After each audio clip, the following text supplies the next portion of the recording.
নমস্কার বন্ধুরা। গত কয়েকদিন ধরে সোশ্যাল মিডিয়া এবং বিভিন্ন ইউটিউব ভিডিওতে একটি খবর খুব দ্রুত ছড়িয়ে পড়েছে।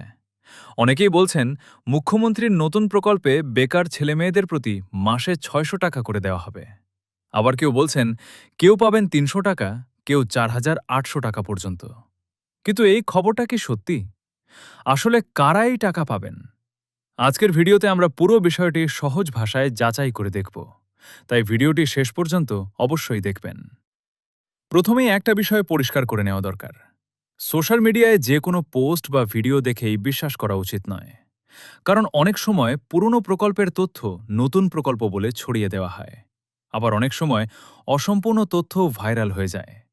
তাই কোনো সরকারি প্রকল্প সম্পর্কে জানার আগে অবশ্যই সরকারি বিজ্ঞপ্তি বা অফিসিয়াল ওয়েবসাইট দেখে নেওয়া উচিত।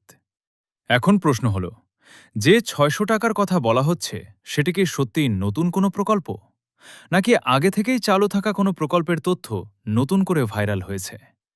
অনেক ক্ষেত্রেই দেখা যায় বিভিন্ন সরকারি প্রকল্পে নির্দিষ্ট যোগ্যতা অনুযায়ী আর্থিক সহায়তা দেওয়া হয়, কিন্তু প্রত্যেক নাগরিক সেই সুবিধা পান না।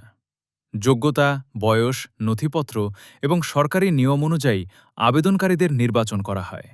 আর তাই কোনো ভাইরাল পোস্ট দেখে আবেদন করার আগে বা অন্যকে জানানোর আগে তথ্য যাচাই করা খুবই জরুরি।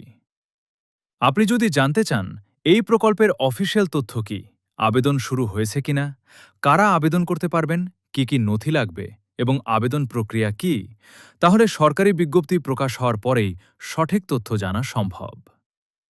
বন্ধুরা, আজকের ভিডিওর উদ্দেশ্য ছিল ভাইরাল হওয়া খবরের সত্যতা সম্পর্কে আপনাদের সচেতন করা।